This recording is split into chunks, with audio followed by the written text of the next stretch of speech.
அனைவருக்கும் வணக்கம். நாம் திருமூலநாயனார் பாடியருளிய திருமந்திரத்திலே 7ஆம் தந்திரத்திலே அமைந்த இனிமையான ஞானப்பாடல்களை பார்த்து கொண்டிருக்கிறோம். யோகசாதன பயிற்சியில் ஈடுபடக்கூடியவர்கள் குருமார்களுடைய வார்த்தையை மீறாது நடக்க வேண்டியது அவசியமாகிறது. கடுமையான உழைப்பின் மூலமாக தாங்கள் பெற்ற ஞான அனுபவத்தை சித்தர் பெருமக்கள் சூத்திரங்களாக பாடல்களாக நமக்கு கொடுத்திருக்கிறார்கள். அவர்களுடைய வழிகாட்டுதலை நாம் சிறமேற்கொண்டு நடந்தால் எளிதாக நாமும் முத்தி மோட்சம் பெறலாம் என்பதே தத்துவம். ஆகின்ற நந்தி அடித்தாமரை பற்றி போகின்ற உபதேசம் பூசிக்கும் பூசையும் ஆகின்ற ஆதாரம் ஆறாறு அதனின் மேல் போகின்ற பொற்பையும் போற்றுவன் யானே. நந்தி என்று இங்கே சொல்லப்படுவது புருவமத்தியத்தை குறிக்கும், சிவத்தை குறிக்கும், காவல் தெய்வமாக இருக்கும் நந்தியம்பெருமானையும் குறிக்கும். நந்தி என்று சொன்னாலே நம்மவர்களுக்கு பொதுவான ஒரு கருத்து இருக்கிறது. ஒருவர் ஓரிடத்திலே ஆடாமல் அசையாமல் நின்றிருந்து வழி கொடுக்காமல் இருந்தால், ஏனப்பா இப்படி நந்தி போல என் பாதையை மறைக்கிறாய் என்று கேட்பது வழக்கம். சிவாலயங்களிலே கருவறைக்கு சென்று சிவனை தரிசிப்பதற்கு நந்தி என்கிற ஒரு காளை வடிவம் தடையாக இருப்பதாக காணுகிறது. சிந்தித்து பார்த்தால் அது தடையாக இருக்கவில்லை. நந்திக்கு முன்னால் ஒரு பலிபீடம் வைக்கப்பட்டிருக்கும். அந்த பலிபீடத்திலே இதுவரையிலும் உங்கள் மனதிலே நீங்கள் சுமந்து வந்த ஆசா பாசங்களை எல்லாம் பலி கொடுத்துவிட்டு தூய திறந்த வெள்ளை மனத்தோடு கருவறைக்கு சென்று எம்பெருமான் ஈசனை அணுகுங்கள் என்று சொல்லுவதற்காகவே இது வைக்கப்பட்டது. நந்தி என்று சொல்லப்பட்டது நம்முடைய பாவங்களை கழுவி கரையேற்றக்கூடிய ஒரு சாதனம் என்றாகும். எம்பெருமான் ஈசனே நம்முடைய பாவங்களை எல்லாம் போக்கி நமக்கு மேன்மையை தரக்கூடியவ ஒரு ஆற்றல் பொருந்தியவராக இருக்கிறார். எனவே எம்பெருமான் ஈசனுடைய திருவடி தாமரைகள் என்று அழைக்கப்படக்கூடிய சந்திரகலை சூரியகலையை பூசிக்க பழகி கொண்டு விட்டால் உண்மையான பூசையை நீங்கள் புரிந்தவர்களாவீர்கள். உடலிலே ஜீவசக்தியாகிய வாயு பயணிப்பதற்கு 2 நிலைகள் இருக்கின்றன. மேல் 6 ஆதாரங்கள், கீழ் 6 ஆதாரங்கள் என்கிற 2 வகையான ஆதாரங்கள் இருக்கின்றன. இந்த 2 வகையான ஆதாரங்களையும் முறையாக ஒருவர் படித்து பயணிக்கும் போது முத்தி மோட்சம் சுலபமாக சித்திக்கும் என்பதே திருமூலநாயனாருடைய கூற்றாக இருக்கிறது. 6 என்று சொல்லியதால் 36 என்று கணக்கிட்டு விட வேண்டாம். கீழ் 6 ஆதாரங்கள், மேல் 6 ஆதாரங்கள் என்று இதை கொள்ள வேண்டும். இந்த ஆதாரங்கள் ஒன்றோடு ஒன்று பிணையும் போது அதற்குள்ளே பற்பல விதமான தனித்தனி துணுக்குகள் ஏற்பட செய்யும். இவற்றை 36 தத்துவங்கள் என்று சொல்வார்கள். 36 தத்துவங்கள், அது மேலும் பல்கி பெருகி 96 தத்துவங்கள் என்றெல்லாம் மாறும். இவையெல்லாம் ஆதாரங்கள் ஒன்றோடு ஒன்று இணையும் போது ஏற்படக்கூடிய பரிணாம அமைப்புகளை அன்றி வேறல்ல. ஞானவிதா சுவாமி சிவானந்த பரமஹம்சர் அவர்களுடைய கூற்றுப்படி பார்க்கும்போது, மற்ற தத்துவங்களை எல்லாம் ஆராய்ந்து கொண்டிருந்தால் உன்னுடைய ஆயுட்காலம் உனக்கு போதாது. புருவமத்தியத்திலே மனத்தை நிறுத்தி அண்ணாக்கு பாதை வழியாக வாசிக்காற்றை மேல் நோக்கி ஏற்றி புருவமத்தியத்தை அசையாமல் நிறுத்தக்கூடிய காரியத்தை மாத்திரம் செய்து வா. தத்துவங்கள் தாமாகவே உன் உடலுக்குள்ளே தன்னை இயக்கிக் கொண்டுவிடும் என்று அருளி செய்தார்கள். இந்த உண்மையை புரிந்து கொண்டு விட்டால் யோகிக்கு கவலை என்பது ஏது? கான் 1 கோடி கடிகமிழ் சந்தனம் வான்வர மாமலர் இட்டு வணங்கினும் ஊனினை நீக்கி உண்பவர்க்கல்லாது தேனமர் பூங்குழல் சேர உண்ணாதே. எம்பெருமான் ஈசனை வழிபடுவதற்காக இந்த உலகிலே பூத்திருக்கக்கூடிய அற்புதமான நறுமண மலர்களை எல்லாம் கொண்டு வந்து ஒரு மலை போல கொட்டி குவித்து எம்பெருமான் ஈசனுக்கு அபிஷேகம் செய்தாலும் கூட நீங்கள் ஈசனுடைய அன்பை பெற முடியாது.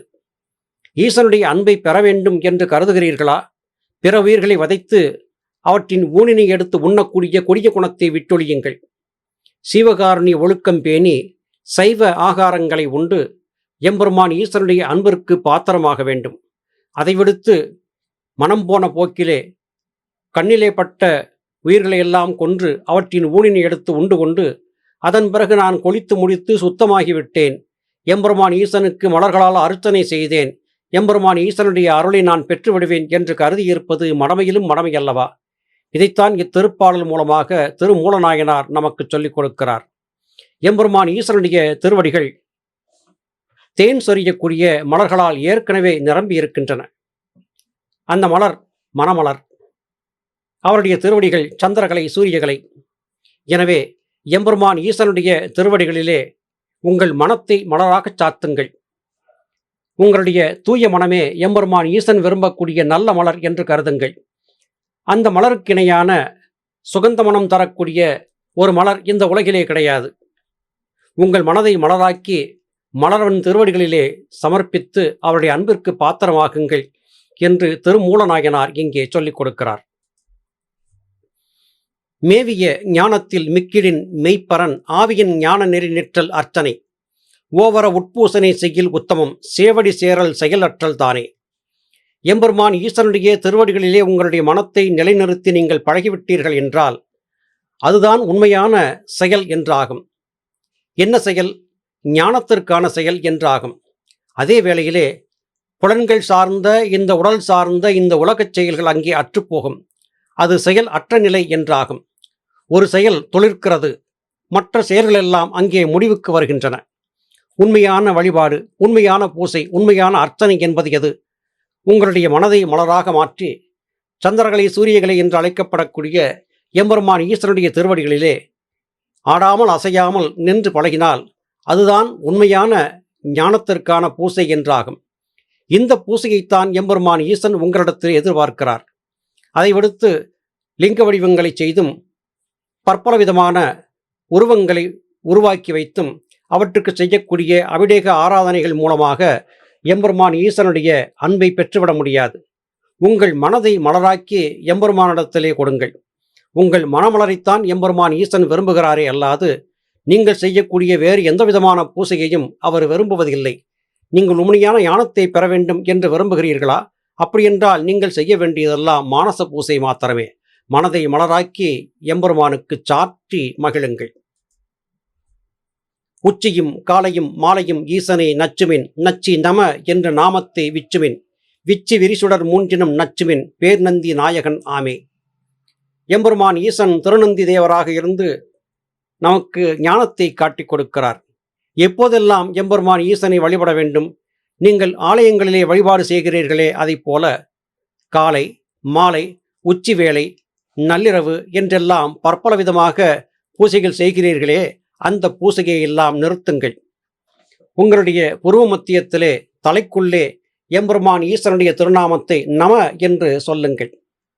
நமசிவய என்கிற தத்துவத்தை புரிந்து கொண்டு விட்டால் உங்களுக்குள்ளே இருக்கும் களங்கங்கள் அற்றுப்போகும். தூய ஞானம் என்பது பிறக்கும். நமசிவய என்பதற்கான விளக்கத்தை நாம் பற்பல பதிவுகளிலே பார்த்திருக்கிறோம். ந என்பது நிலம், ம என்பது நீர், சி என்பது நெருப்பு, வ என்பது காற்று, ய என்பது ஆகாயம். நம்மால் கட்டுப்படுத்தக்கூடியது காற்று மாத்திரமே. அந்த காற்றை கொண்டு நம்முடைய தேகத்திற்குள்ளே தகித்து கொண்டிருக்கும் எம்பெருமான் ஈசனுடைய அருளாற்றல் என்கிற வெப்ப சக்தியை நம்மால் கட்டுப்படுத்த முடியும். கோடைக்காலத்திலே இதை நாம் சந்தித்துக் கொண்டிருக்கிறோம். கொடிய வெப்பம் தாழாது துடிதுடிக்கிறோம். குளிர்ந்த காற்று வீசும் இடத்திற்கு சென்று ஆசுவாச பெருமூச்சு விடுகிறோம். குளிர்காற்று பட்ட மாத்திரத்திலே நம் தேகத்திலே எதுகாரும் மூன்றிருந்த வெப்பம் என்பது தணிந்து போகிறது. அப்பாடா என்று மூச்சு விடுகிறோம். அப்படியென்றால் உங்களுடைய வெப்பத்தை கட்டுப்படுத்தி வைப்பதற்கு காற்று அவசியமாகிறது. அது மாத்திரமல்ல, நம்முடைய தேகத்தில் இருக்கும் வெப்பம் அணைந்து விடாமல் இருப்பதற்கும் காற்று தேவையாக இருக்கிறது. எனவேதான் காற்று என்கிற ஒன்றுதான் சிருஷ்டி ஸ்திதி சம்ஹாரம் என்கிற படைத்தல் காத்தல் அழித்தல் என்கிற 3 காரியங்களையும் செய்கிறது என்று ஞானபிதா சுவாமி சிவானந்த பரமஹம்சர் அவர்கள் சித்த வேதத்திலே உறுதிபடச் சொன்னார்கள். எனவே நம் தேகத்திற்குள்ளே இருக்கும் ஜீவன் என்கிற நெருப்பு அணைந்து விடாமல் காப்பதற்கு தலைக்குள்ளே மேலும் கீழும் சஞ்சரித்து கொண்டிருக்கக்கூடிய ஜீவசக்தியாகிய வாயு என்கிற காற்றை சரியான பாதையிலே நடத்தி முத்தி மோட்சத்தை பெற வேண்டும் என்பதே கருத்தாகிறது. புண்ணிய மண்டலம் பூசை 100 ஆகுமாம், பண்ணிய மேனியும் 10 100 ஆகுமாம், எண்ணிலுக்கு ஐயமிடில் கோடியாகுமால் பன்னிடில் ஞானி ஊன் பார்க்கில் விசேடமே. மனிதர்கள் இப்போது எடுத்திருக்கக்கூடிய இந்த மாண்ட உடலுக்கு முன்பதாக எண்ணற்ற பல உடல்களை எடுத்து விட்டார்கள். எண்ணி பார்த்தால் அது 10 100 கோடியை தாண்டும்.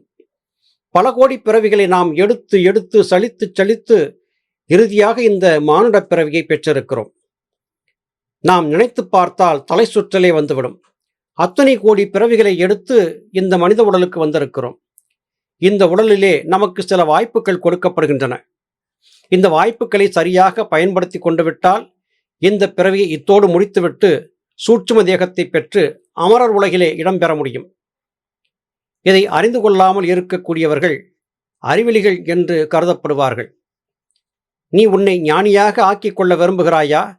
உன்னுடைய இந்த பிறவியை முடிவுக்கு கொண்டு வர விரும்புகிறாயா? அப்படியென்றால் புண்ணிய மண்டலம் என்று அழைக்கப்படக்கூடிய புருவ மத்தியம் என்கிற சுழுமுனை ஸ்தானத்திலே மனதை நிறுத்தி செய்யக்கூடிய வாசி முதலாகிய யோக பயிற்சிகளை செய். அது மாத்திரமே உன்னுடைய இந்த மேனியை அடுத்த நிலைக்கு மாற்றியமைத்து ஜோதி பிரகாச தேகமாக மாற்றி கொடுக்கும்.